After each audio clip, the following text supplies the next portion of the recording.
Save किया था ना? मैं सिर्फ इसलिए गया था क्योंकि उसने मुझे कॉल किया, that's it. But listen तो. Save it for someone else. जिंदगी में सेव करना जरूरी है, मगर जब बात पैसों की हो, सिर्फ सेविंग से काम नहीं चलेगा। इक्विटी म्यूचुअल फंड्स में इन्वेस्ट कीजिए और अपने सेविंग्स को आगे बढ़ने का मौका दीजिए। Mutual fund investments are subject to market risks. Read all scheme-related documents carefully.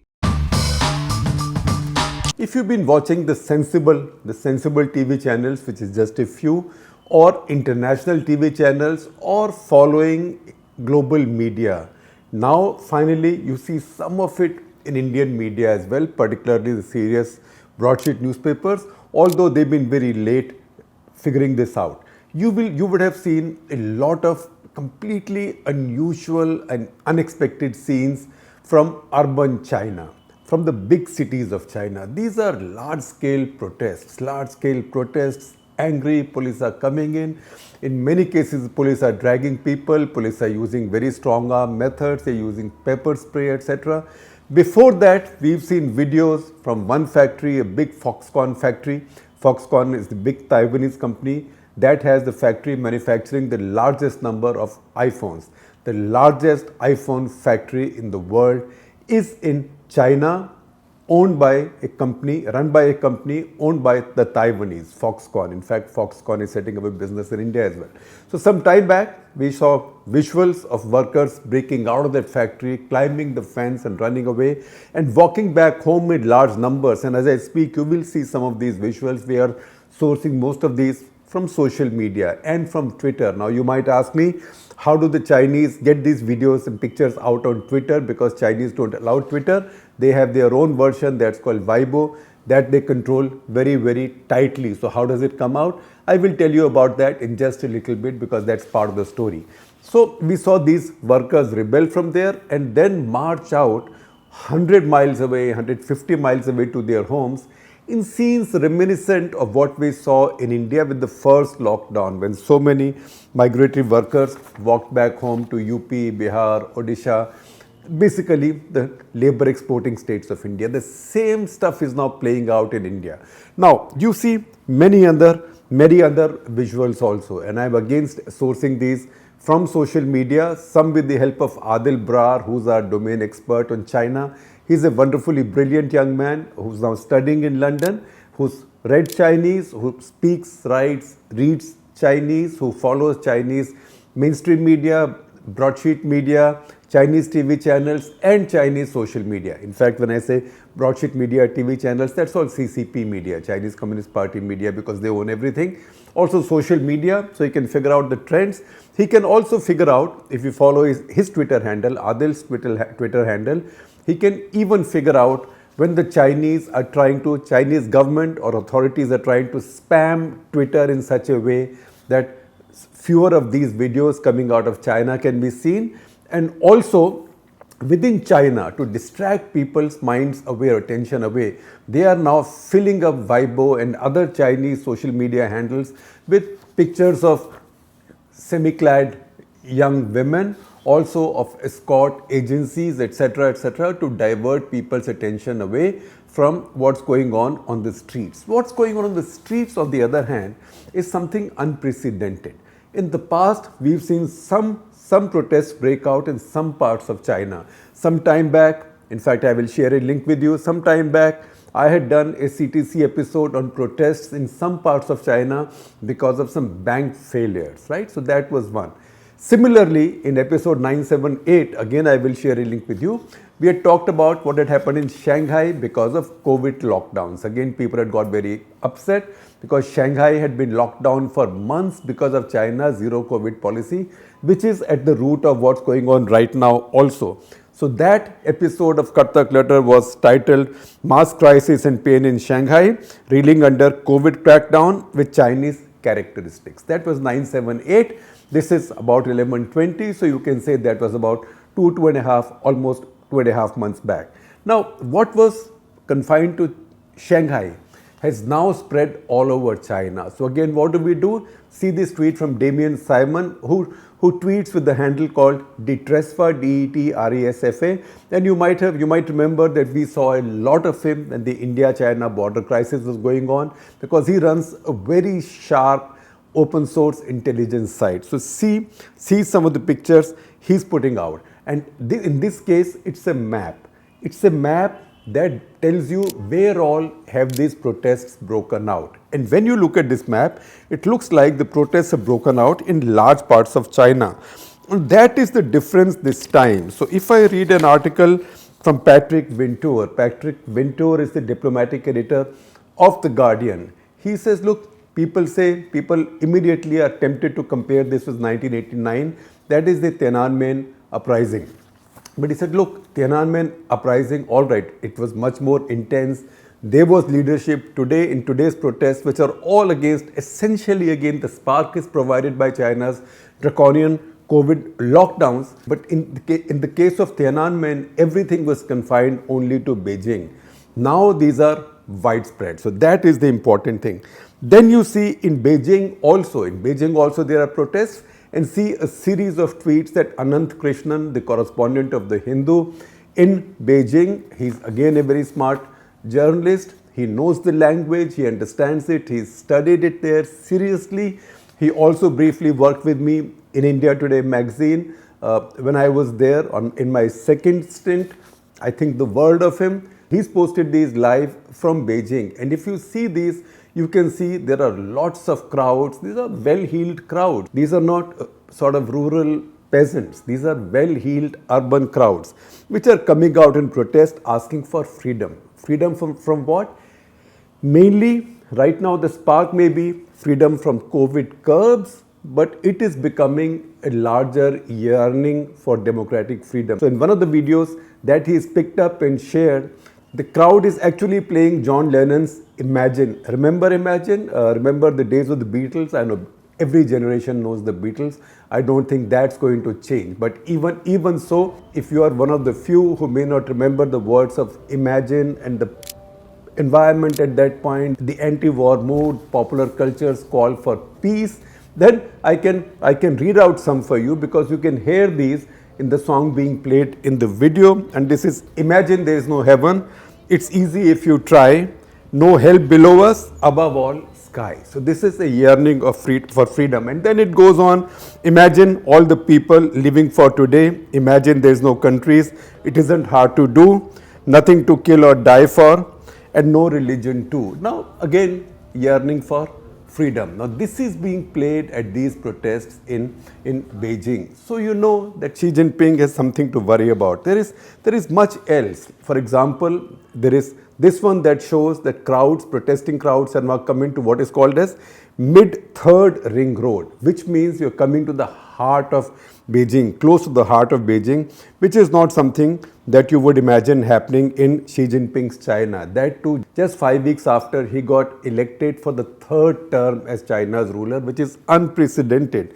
Lhasa, capital of Tibet, has been locked down now for 3 months, more than 3 months. So people are getting fed up. People are getting fed up of these lockdowns, and people are getting fed up of this draconian dictatorial fixation with a zero COVID policy. The Chinese think that they have the power to keep the virus away. Now you know what? Everybody's tried. And you know the kind of virus this is? I don't think anybody but God Almighty can keep it away. And God Almighty obviously hasn't been trying for 2.5 years. God Almighty is telling you, listen, get the vaccine, get those shots, get good vaccines, get good vaccine shots. That's the only thing that will protect you. So even if you now get infected, this will not be a serious disease. So if you look at our country, for example, looks like everybody's got infected at some point of time. So until the Delta wave, it was very bad, but then our vaccinations picked up. When Omicron came, India more or less breezed through with it. So you have to be very humble. You have to have humility talking about this virus. But the fact is that the most of the world has now moved on from the virus. The Chinese, on the other hand, are now discovering the virus and also figuring out how no amount of state power works when it comes face to face with this virus. You have to deal with this virus either by letting your population get infected, as the Swedes did early on, or you have to follow an approach like the Western world and India also followed for some time, that is flatten the curve, which means try and delay the spread of infections as much as possible until your infrastructure was built. And the third is zero COVID. Now, zero COVID is also that some countries tried in the very beginning. I think Australia, New Zealand tried this. A couple of other countries also tried. But in the course of time, they also discovered that you have to find a way of living with the virus. But the Chinese have decided not to live with the virus. So, anytime in any city, even if a few cases come up, they lock down the entire city until people began to chafe. And then in city after city after city after city, people began to protest. So people began to protest, and when you have such a tense environment, when people are so keyed up and people are on the edge, and something or the other provides the spark to the situation. That came up on November 24 in Urumqi. Urumqi is the capital of Xinjiang, or what used to be called Xinjiang. That's where the Chinese Uyghur minority is, which is predominantly almost entirely Muslim, and where a lot of excesses have been carried out, because Chinese Communist Party has been trying to sinicize this population as they've been trying with Tibet. It was in Urumqi, in fact, the capital of Xinjiang, that a high-rise building caught fire in which 10 persons got killed. Now immediately word spread, and you know what? When you control the media, when you don't allow free flow of information, then people don't have any trustworthy sources of information. In these cases, all rumors become true, and the worst rumors become the truest. So rumors spread that, look, these lives were lost only because the building was locked up. Because of the lockdown, nobody could go to help people in the building. Because of the lockdown, buildings' exits and doors were locked, so people could not come out. Chinese government tried to deny it, but people came out on the streets. Thousands of people came out on the street, and with fists in the air and shouting angry slogans. Now that is not something the CCP wants to see, particularly in the capital of Xinjiang. So there was a crackdown there, but then you know what? This had an echo elsewhere in the country. So maybe for the first time in the rest of China, in mainland China, protests arose in sympathy with what had happened in the Uyghur part of China, in Xinjiang. And that's how these protests then picked up. Shanghai protests picked up. Shanghai actually has a road called Urumqi Road, which is named after Urumqi, right? So there, that became the kind of epicenter of these protests, and slogans there were like, serve the people, we want freedom, we don't want health codes. Now what are health codes? Health codes are mobile apps in China. So every Chinese, anybody living in China has to have this health code mobile app, which basically tracks your COVID status, your vaccination status, your testing status. You have compulsory testing almost every other day. You have to line up and be tested. You know, it's not pleasant to be tested for COVID.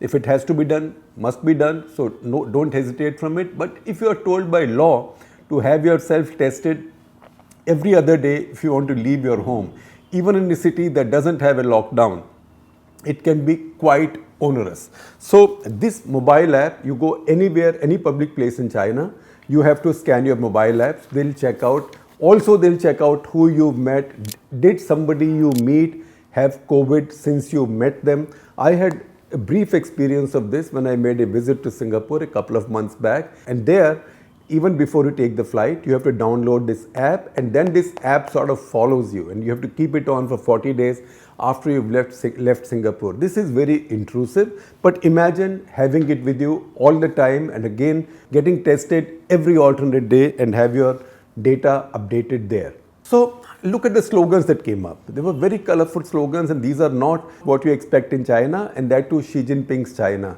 And certainly, these are not the kind of slogans or kind of scenes that Xi Jinping wants the world to see, because he's just been building this discourse about declining American power, declining Western power, and rising Chinese power, and saying this is the century of Asia. But when he says Asia, he means driven by or led by China. This, on the other hand, conveys a completely different story, completely different picture, and he doesn't like it.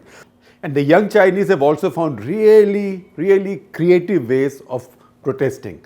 For example, look at these pictures. These are students of Tsinghua University. Tsinghua University is the elite of the elite. A lot of Chinese Communist Party's top leaders come from this university. So students, what is this strange equation that they are showing on their placards? This is the Friedman equation. A Friedman equation, don't ask me what it is. It's something in sort of deeper math, between math, cosmology, something. But Friedman is the key word here. So Friedman, free man. So this is actually a code for freedom. Again, a very large set of protesters. The popular placard that they are using is just a blank sheet of paper. And see these visuals. Blank sheet of paper. What this means is, bolne ki azadi do. Give me the freedom to say something, right? So this is again a way of conveying that message. And this is becoming such a popular mode of protest. In some parts of China, particularly in major cities, they have banned the sale of plain paper. Look at this notice, for example, in Shanghai. Now, where all have the protests broken out? Protests have broken out in all the elite universities of China. As I said earlier, this is different from Tiananmen in the sense that there is no leadership, there is no core leadership, but protesters everywhere seem to know what's going on. So the essential difference is, it may not be as strong as Tiananmen was, but it's much more widespread, much more diffused than Tiananmen was. And second thing is, now this is a time of hyper-communicated societies and social media. So the Chinese, no matter how much they try to keep it under the wraps, they can't do it. I told you earlier that all of this is coming out on Twitter, and I knew that you will ask me, how do people access Twitter in China when Twitter is banned? People are using VPN, and once you use VPN, then it's very easy to get past these restrictions. That's why you'll find that even Government of India also in new IT policies, etc., is trying to get around to VPN. It's a Tom and Jerry game. If they come up with something, the other side will come up with something else, because the mass always has more power than the state. That is what we are seeing right now in China. Now, this mood has been building up in China.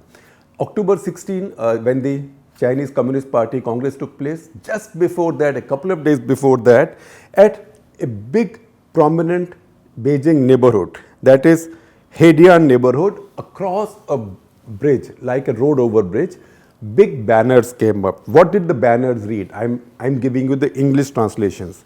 Banners read, "No COVID test, we want to eat. No restrictions, we want freedom. No lies, we want dignity. No cultural revolution, we want reform. No leaders, we want votes." Votes? In China, in Xi Jinping's China, "By not being slaves, we can be citizens," right? And the second banner said, "Go on strike, whether it's school or work. Remove dictator and national traitor, Xi Jinping." This came up in Beijing. So that tells you that some mood has been building up in China. Now the big problem behind this is the Chinese vaccine. Now you might say, why are the Chinese so tense about this? Why are they so scared of even a few cases? By the way, China now has the highest number of daily cases in the world. This Sunday, I record this on Monday, but this Sunday, the Chinese has 40,000 cases. In contrast, and I know that again one has to be humble, India has been through million cases a day. In contrast, India's cases now were 140. Maybe that's because we just let the virus wash through our population, which the Chinese have not done. That is to give the Chinese the benefit of doubt. But you know what? Vaccinations. Chinese have vaccinated almost as much of a percentage of their population as we have done in India. So why are they so scared? They are so scared because they don't trust their vaccine. The Chinese had 3 vaccines: Sinovac, Sinopharm and CanSino. The vaccine that all of China has used predominantly is Sinovac, and Sinovac has been the vaccine they predominantly exported also. WHO approved their vaccine. They approved our Covaxin, but then withdrew that approval, but they won't have the courage to withdraw that approval from Sinovac. But the fact is that most countries that bought Sinovac, including many African countries, then just dumped it. They destroyed the supplies, they did not use it. In many countries, like say the Middle East, where they use Sinovac, now they've given their citizens or their residents boosters with other vaccines, not Sinovac. And in all formally seen research, most of it's come from China, it seems that Sinovac is no more effective than 60%, 60% in preventing serious disease, whereas the other vaccines, say Moderna, Pfizer, about 90% plus for serious disease, not for preventing infection. Covishield, which most of us have had in India, say about 90% or 92% Indians have had Covishield, which is the AstraZeneca or Oxford University vaccine, that has upwards of 85% or so. But the Sinovac, even in research that's come out, sort of research with Chinese characteristics, that's about 60%, but is widely believed or suspected in the world that the effectiveness is no more than 30 to 50%. It's a dud vaccine. And because it's a dud vaccine, the Chinese authorities don't trust it with protecting their population from large-scale destruction or deaths or serious sickness in case the virus really spreads, so they want to stop it. And second, they've taken vaccine nationalism to another extreme altogether. So in India also we saw vaccine nationalism. We had our own vaccine, which is Covaxin, which came out around the same time, which was approved in India around the same time or almost exactly the same time as Covishield, which had been approved overseas earlier, including in Britain. But because there was a realization that Covaxin production cannot keep pace with India's needs, right? The import market was opened up for Covishield, not for importing the vaccine, but importing the technology, so the vaccine could be manufactured in India. So this vaccine was manufactured by Serum Institute of India in Pune, and that vaccine is what was pumped into the arms of almost 90% or maybe even a little over 90% Indians. The Chinese didn't do it. It was too much of a loss of face for Xi Jinping. So he said no foreign vaccine, not even AstraZeneca vaccine, what we call as Covishield, although the lab and the company had waived their patent, but he didn't want it. He just wanted the Chinese vaccine. Now, if his government or if his party trusted the vaccine, why would they go in for such draconian lockdowns for such a long time? And if his people trusted the vaccine, why would they worry so much? The fact is, all data that's available globally and accepted globally tells you that 1 in 5 of the Chinese above the age of 60 has not taken the vaccine because they don't trust it, mostly because they don't trust it. We didn't see that kind of vaccine hesitancy in India. Now the Chinese population is much older than India's. China's average age is about 39. India is between 28 and 29, maybe 28 and a half or thereabouts. So the Chinese have much more of the older population. China's population above the age of 60 is more than 20% now and rising very fast. In India, it's about 11-12% and rising, but again, less than half of China's. So the Chinese really worry about their older population. And then you know what? Although China is a much richer country than most Asian countries, but the fact is that China's availability of ICUs per 1 lakh people is not so great. It's just over 3 in China, because in more developed country it's a lot more. But if you look at China, it says 3.6 beds per million people. Okay, just to be fair, because I know comparisons are immediately made. India is 2.3. So India is lower, but you know, when Delta wave came, then there was a lot of emergency stuff was done. The Chinese obviously don't want to risk having to do that, because all that will get out in the world through these technology loopholes which they cannot plug even with their enormous power. So if they are not able to now plug these videos going out, how will they plug any videos, pictures going out if they have a COVID crisis of the kind, God forbid? We should not wish our neighbors or anybody ill, but God forbid something like the Delta wave strikes the Chinese population now, and that's why they are scared. That's why the Chinese want to put it down. So I will share with you one more tweet, one more picture that Adil Brar has shared of large transport trucks bringing in riot control vehicles into Beijing. So that tells you the state of affairs in China right now. Now, I will conclude this by telling you a story. It's a story, a joke, an apocryphal story, whatever you call it. And you know what? This does not mean, I have to put this disclaimer out of the way, this does not mean any insult to human beings or to dogs. But this is the oldest story that you will hear from Indian Army, particularly units which serve on Nathula, which has a border outpost between India and China. So the story is the dog was running away from the Indian side, trying to cross into China. And as the Indian dog was crossing into China, it ran into a Chinese dog running away from China and trying to cross into India. So the Chinese dog asked the Indian dog, "Why are you going to China?" So the Indian dog said, "Look, I'm not quite starving, but I know food is, we are not such a rich country. I believe yours is a rich country. There's a lot more to eat in my country." The story goes back to the 60s when India and China had that famous clash at Nathula in 1967, and India was dependent on food imports and living a ship-to-mouth existence. So the Indian dog said, "Look, बाकी सब तो ठीक है, खाने के लिए ज़रा कमी है, it's a little shortage of food.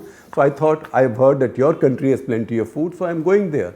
But tell me, why are you going to India if your country has enough food?" So the Chinese dog said, the Chinese dog apparently said, "There is plenty of food where I come from, but there is no freedom to bark. So that's the reason I'm going to India."